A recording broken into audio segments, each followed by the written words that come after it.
Welcome once again to Lehto's Law. Here's Steve Lehto. Got one of those stories sent to me by everybody, and this is one that's really messing with their heads. This one is causing consternation amongst my audience and myself.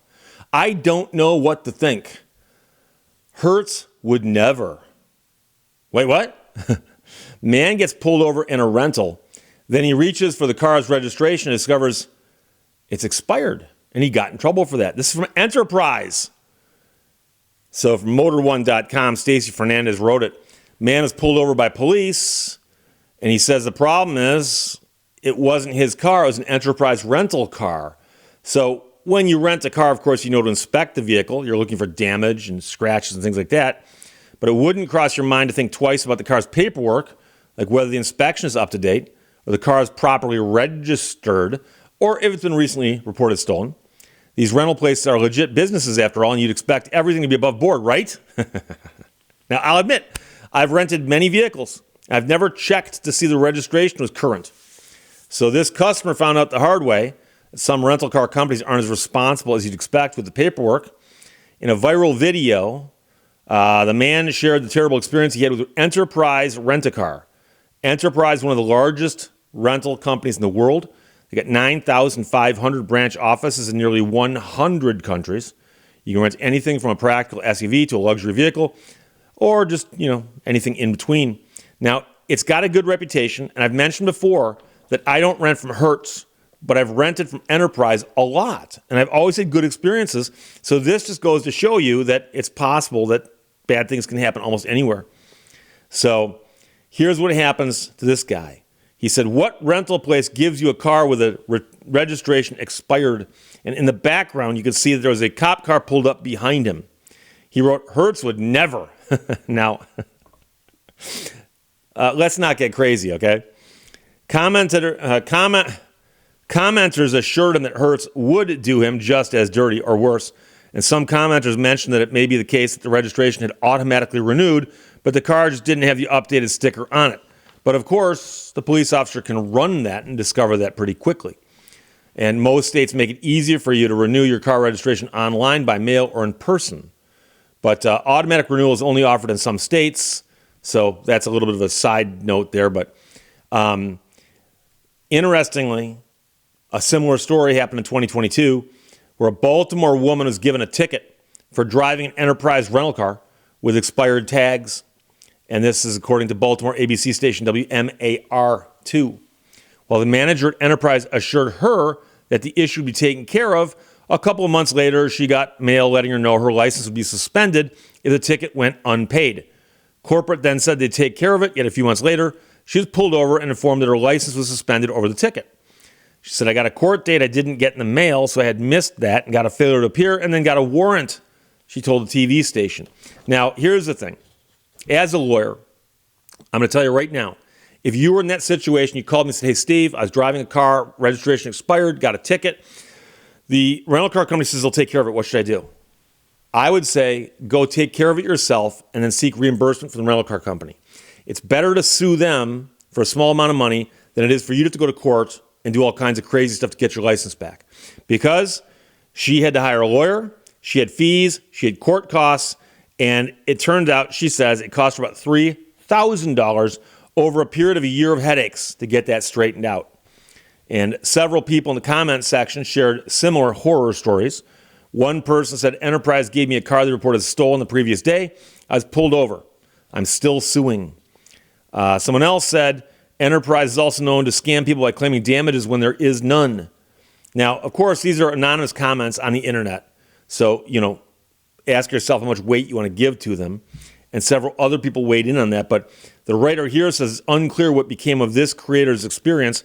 Motor One has reached out to the person for comment, has not gotten a response back. But if they do, they will post a follow-up. But interestingly, I had stopped doing stories about Hertz because Hertz, I believe, has done everything they could possibly do to get into the news by now. And anything they do now, people are going to go, well, you already did this story. Oh, no, they just did it again. Well, if they keep doing the same thing over and over again, it's not really news anymore, depending, of course. But here, it's news because it's Enterprise. And the interesting thing about this is that generally speaking, if you do a walk around a car, you are going to walk by the license plate. So you should glance at it to see if it's current or not. But I'm not sure. I suspect every state's got slightly different looking stickers on them, right? But it's usually a month that it expires, and you just look to see if it's a month that's that way or a month that's that way, figuratively speaking. And, but the problem you have to remember is that as you're in a vehicle driving it, there are certain responsibilities that are yours. The owner of the car has certain responsibilities also, and you are not the owner. And a lot of people would assume that the registration of the car being taken care of by the owner is the owner's problem, when in reality, no, that is your problem, because that's a responsibility of the driver. You, as the driver, should not be driving an unregistered car. Now, most people would assume the rental car company take care of that.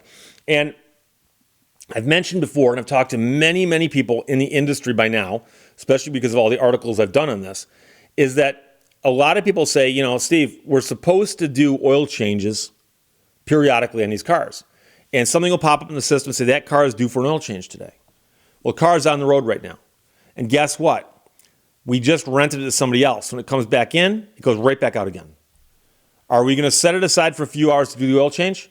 Not this time. Next time. And before you know it, it gets pushed and pushed and pushed and pushed, and then they do the oil change way late.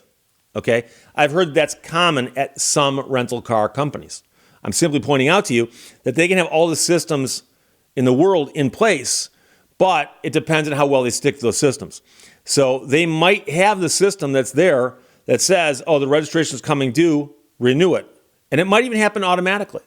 But number one, it's got to happen. And number two, someone's got to put the sticker on the plate, because it's possible that you got pulled over because the sticker's expired, but a new one had been issued. But it doesn't sound like that was the case here, but that's possible. We don't know, because there was no follow-up to the guy's post.